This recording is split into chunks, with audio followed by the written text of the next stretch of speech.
This is crazy. This is crazy. This is crazy. Everywhere you turn, it's the same old sports talk, the same headlines, the same news, and the same boring information. This podcast is here to change all of that. We bring you hot sports takes, winning sports betting strategy and picks, reliable gaming industry news, and breaking interviews with some of the biggest names in sports business. My name is Ryan Newpel, and welcome to the Noop Sports Show. Hello, everyone, and welcome to the Noop Sports College Football Conference Previews. I am Tom at Noop Sports, that's KNUPsports.com, where we will help you make money on sports betting. If you have a betting need or a sports want, give us a shout at noopsports.com. We are on Twitter, and we have a website. We're going to look at conference previews, and today I'm going to look at the Conference USA football squads. I'm going to tell you a little bit about what I like and a little bit about what I don't like about each of the teams. And we'll just do them in alphabetical order, and we'll start with the East Division. With the Charlotte 49ers, they were 4-8 last year, 5-7 against the spread. This is their third year as an FBS school, so they're kind of starting to get a little bit of the talent that goes with that. They have a solid pair of wide receivers. Their quarterback, Hassan Klug, is able to throw to a couple of those. The defense was 35th last year against the rush, and they have 6 starters back. But the problem is, that I don't like, is the team is 1-9 against FBS opponents that finished above 500. Charlotte will have to go to Kansas State, Western Kentucky, Old Dominion, and Southern Miss this year. They were 4-8 last year. I think this year is going to be a little bit under that. They should go under 4 with 3 wins. And the interesting one in the conference, the Florida Atlantic Owls and Lane Kiffin and offensive coordinator Kendall Briles. Well, they give a lot of legitimacy to this team. Kiffin has stepped up his recruiting. There's some talent this year in Boca Raton. Former Florida State player DeAndre Johnson comes over to play quarterback. They have Devin Singletary, Buddy Howell at running back, who combined for nearly 1,900 yards last year. Last year, what I don't like, they were very horrendous on defense. They allowed over 40 points per game. They've graduated some of their better players. There's a lot of uncertainty in the wide receiving area. They had one of them suspended, Caleb Woods, and they open up with Navy and Wisconsin. It's going to be a tough start for Lane Kiffin. I believe they will go over 4.5, so I look at 5 wins.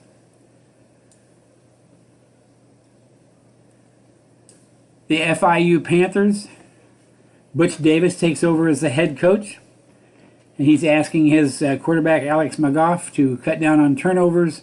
They'll have Alex Gardner at running back, Thomas Owens as a wide receiver. 9 starters are back on defense, and defensive coordinator is Brent Guy, and he'll have them all playing well. The bad part, the offensive line has just 2 starters returning, and they only had 17 sacks last year, so that doesn't look good. 4-8 last year, probably a 5-win season this year. The Marshall Thundering Herd, 3-9 last year, 4-7-1 against the spread. Ryan Juracek is the leading returning receiver. He's a weapon that caught 24 passes, touchdowns, and Chase Litton threw 5 of them to Juracek. The defense should be a lot better. They return Rodney Allen and Chris Jackson, along with Kendall Gant. It's going to take some time for the running back and wide receiver to gel, but this team is looking good. They're missing a kicker. 3-9 last year, probably pick up another win or 2, so we'll go with 5. Middle Tennessee State University Blue Raiders, 8-5 last year, 6-6-1 against the spread. Quarterback Brent Stockstill, the junior, seems to be getting better. He threw for 31 touchdowns, had just 7 interceptions last year, and he has Richie James back as a top receiver who accounted for over 2,000 yards on offense. What I don't like is the offensive line will need to be completely rebuilt. The defense has 8 starters back, and they averaged nearly 36 points per game in 2016. They were 8-5 last year. I look for them to go even under that, maybe even only win 6 games this next year. The Old Dominion Monarchs, 10-3 straight up, 8-4-1 against the spread. The confidence is just booming for this team. They finished last year with 6 straight wins, including a bowl win over Eastern Michigan.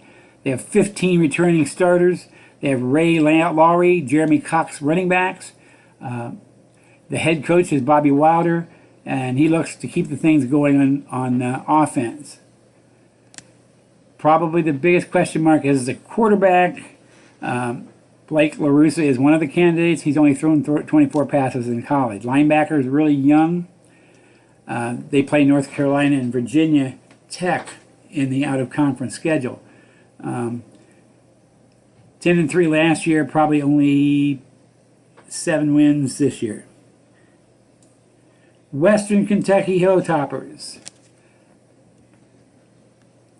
Mike White, one of the best quarterbacks in the conference. He had just 7 interceptions in 416 attempts. DeAndre Furby, Quentin Baker, a solid group of running backs who are going to see more and more time. The problem I don't like about this team, they're very solid, but they have a very young coach in Mike Sanford, and it's tough for a young coach to handle the head coaching position after being an assistant for a long time. Team won 11 games last year. I think that we're looking at 9 or 8 this year. In the West Division, we have Louisiana Tech Bulldogs, 9-5, 8-6 against the spread. Skip Holtz there has done a great job at the school. He's in his 5th year. He brought Teddy Veal over from Tulane. Adrian Hardy was once an Oklahoma signee, and he's going to be in the wide receiving corps. Solid running backs in Jared Kraft and Boston Scott. And then Jalen Ferguson, who had 14 sacks last year, is back at defensive end. One of the things I don't like about this team is they're putting a lot of pressure on Jamar Smith to succeed. Relatively young quarterback. Louisiana Tech was really bad last year against the pass, and they need to get some new cornerbacks. They play Western Kentucky and South Carolina in the first month. 9-5 last year. I can go with 9 wins again this year. That's a tough call. North Texas Mean Green, 5-8, 7-5-1 against the spread. Mason Fine has a lot of work. As a freshman, was able to throw for 1,600 yards in 10 games. Jeffrey Wilson's back for his senior year, where he rushed almost 2,000 yards in his 3-year career. What I don't like is this team allowed 43 sacks last year and still have to replace a lot of starters in the middle. They have road trips to Iowa, Southern Miss, Louisiana Tech, and SMU. It's going to be a pretty tough schedule. They won 5 games last year. I'm going to go with 5 games again this year. The Rice Owls. Rice was 3-9 last year, 6-5-1 against the spread. There's not a lot to say about the Owls. Not a lot of good things to say. They do return all 5 starters from the offensive line, so whoever becomes a quarterback will have some protection. Emmanuel Allerby led the defense with 118 tackles, 3.5 sacks. We got several people vying for the quarterback job. They just don't seem to be very, very good candidates. The defense allowed 30 or more points in 9 games and gave up 500 yards per game on average. Looking for the Owls to maybe win 2 games. Southern Mississippi Golden Eagles, 7-6, 4-8-1 against the spread. Everybody who caught the ball or ran the ball last year for the Golden Eagles is back. Ito Smith at running back. Alenze Staggers is the out wide. The defense was 10th against the pass, and 3 of the 5 starters return. One of the things is the offensive line is going to have to fill some hole with 3 of the 5 starters gone. This team, 7 wins last year. They might get 9, 8 or 9 for them. They're going to on the way up. The UAB Blazers. Well, this team hasn't played since 2014 when their program was disbanded. They don't have. They went a couple years with fundraising to try to get the money back, and they're back. Bill Clark was able to get 6 wins from the team back in 2014. He's a right man to build this program from scratch. They do bring back Shaq Jones, who played for the team back in 2014. He was the 3rd leading tackler that year. He stayed on. He'll be a senior this year. But, the thing is, it's going to take time for this team to gather new talent worthy of playing in college football. The quarterback options aren't great. The skill positions are very underwhelming. There are going to be some very ugly games this year for this team. And they have a 5-game stretch in October with 4 road games. Season win totals, 2. The UTEP Miners, 4-8 straight up, 5-6-1 against the spread. 7 returners on defense gives the fans hope that this will improve upon their 34.9 points per game allowed last year. That wasn't very good. They really don't have anything to shout about. UTEP will go under, maybe 2 wins this year if they even get that.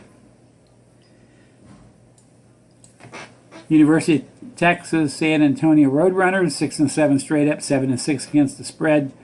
Both sides of the ball have shown improvement last year. They should continue with 13 starters back. Marcus Davenport was second team all-conference with 6.5 sacks.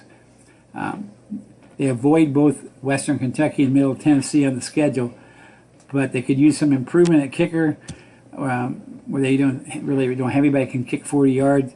They open with Houston and Baylor, which will likely lead to a 2-0 start. 6 wins last year. I actually think they're going to improve and maybe get 1 more and get 7. That is the conference preview for the Conference USA. This is Tom at Noob Sports, KNUPsports.com. Please check us out on the web, on Twitter. We have both. And we'll help you make money on your sports betting. Thank you. Thanks for listening to this episode of the Noob Sports Show. If you enjoyed this podcast, please consider subscribing to our iTunes channel today. Plus, visit us at noobsports.com for more picks, previews, strategy, and news. That's KNUPsports.com.